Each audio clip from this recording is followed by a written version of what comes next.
Yeah, and Bill and Candace, Governor Ralph Northam covered a lot of subjects in his news conference today. We just want to give you an update on one of them that had some developments in the last hour. Northam saying today he had requested the State Corporation Commission extend its moratorium on utility cutoffs that was set to expire tomorrow, and something that has been in place for several months.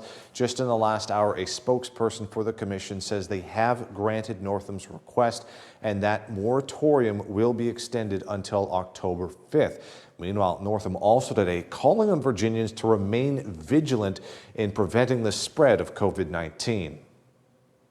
Virginia Governor Ralph Northam says the statewide positivity rate is now at 7.1% and has been declining for almost 2 weeks, but could be lower. He says while he thinks the state is doing the right thing on testing, tracing, and PPE, Virginians need to improve their preventative behavior. If we can do what we know works, and that is wear facial protection, that's not too much to ask, and keep our social distancing, that's not a whole lot to ask. Northam says a lack of such precautions is partly behind an increase in cases in the state's southwest region. Since Southwest Virginia has fewer people and fewer hospitals with fewer ICU beds and capabilities, this continues to be concerning to us. Northam says they're continuing to monitor, but as he's not considering additional restrictions for the area. Officials also give an update on the state's coronavirus notification app, COVIDWISE. Since its launch last month, they say about 12% of Virginians between 18 and 65 have downloaded it.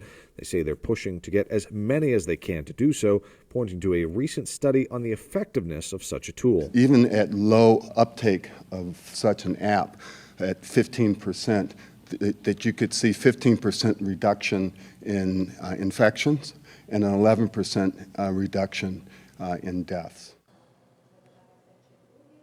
And officials add that 155 people have used the app to anonymously submit a positive result, and they say over the last 5 days, an average of 193 people have been notified of a possible exposure. Working for you at the state capitol, Cameron Thompson, CBS 6 News.